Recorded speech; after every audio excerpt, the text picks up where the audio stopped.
Paul McCartney once said, "It's funny, the myth developed that I was the melodic soft one and John was the hard acerbic one.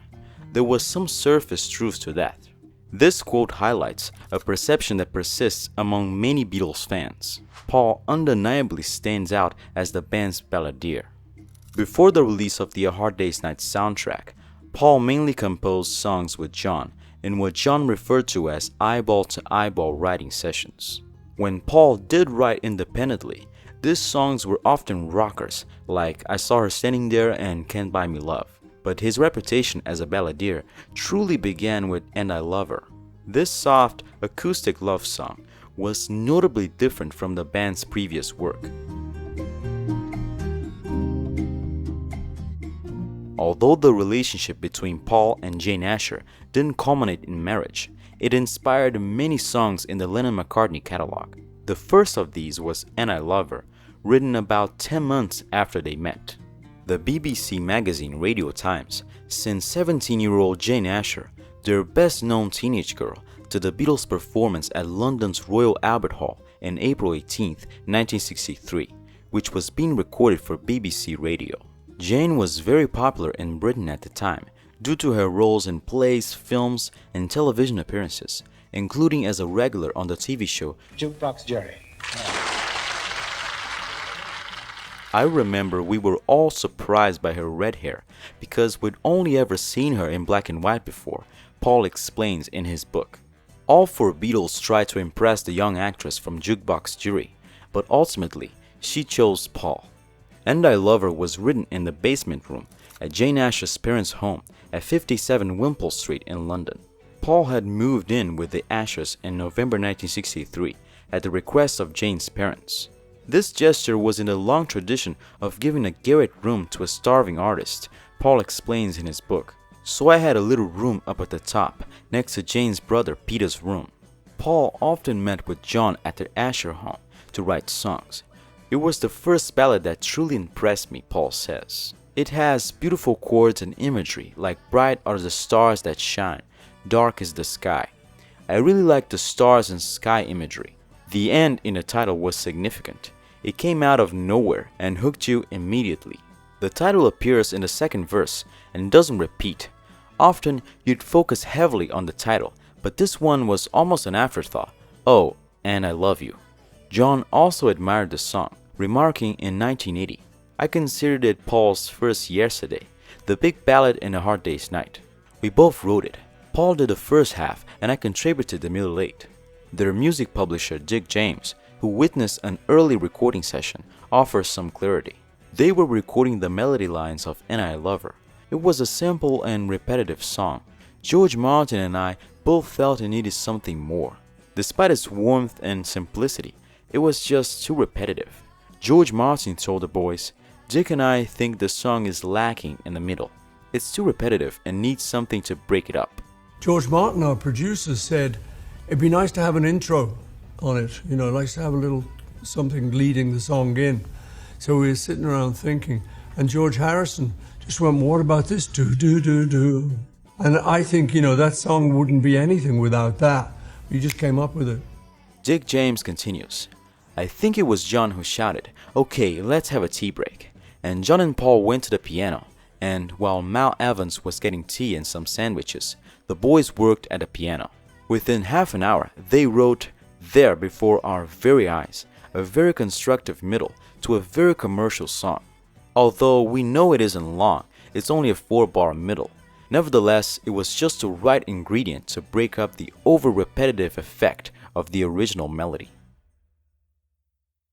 That was the kind of pace we worked at, because nobody ever knew what song we were about to record.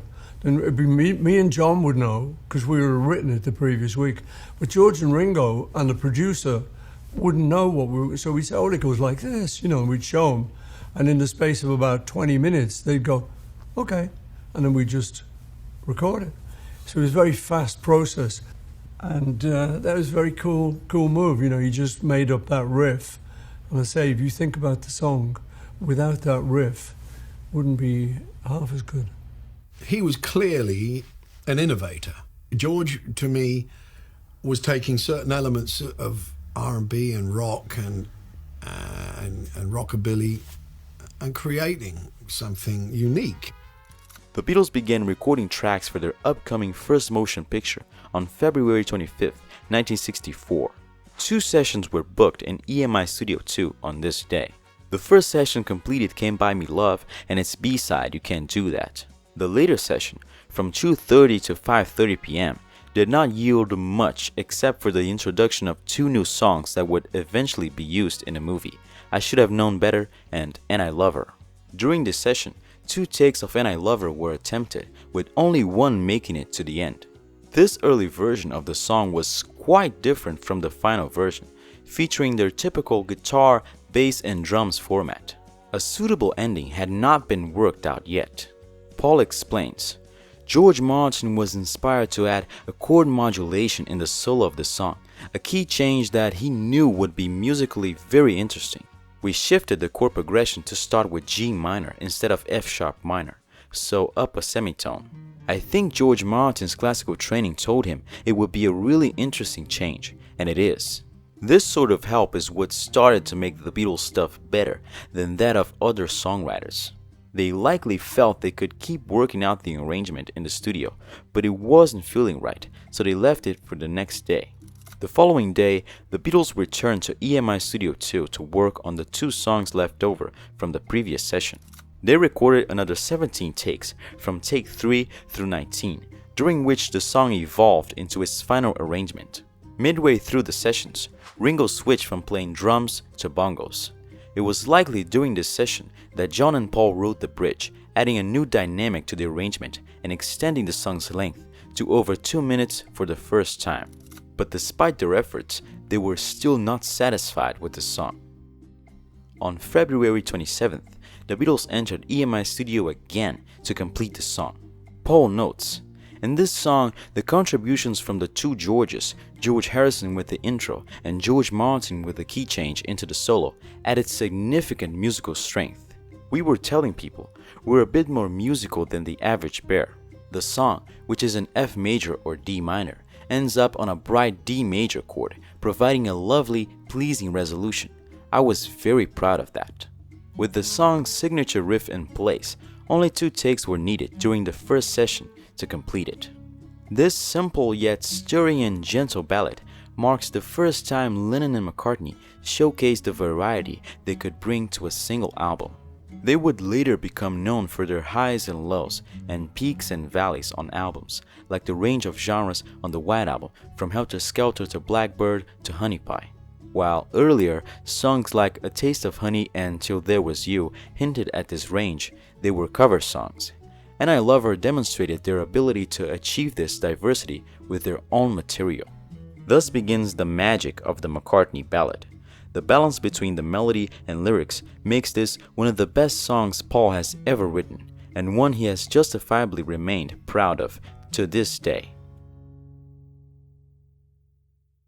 Brian would ring us up, Brian Epstein, he'd say, you're in the studio next week, you've got a week off. We'd go, yes! He'd say, but you've got to write the album. We'd go, yes! So we just, each day we'd write a song, so we kind of have 7 or so songs to go in with, which was, enough to start with.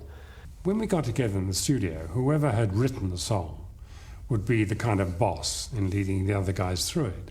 Paul and John being the songwriters, and at that stage, George wasn't showing himself to be a songwriter. They were the dominant forces. George and Ringo were slightly behind Paul and John because Paul and John were the writers and the lead singers. I guess George was a kind of a loner, really, because he was outside the team that were providing the hits. John and Paul had each other to play against, and their collaboration was much more of a competition than a collaboration, really. One would do something and the other one would say, gosh, I think I can do better than that, and try and make something better.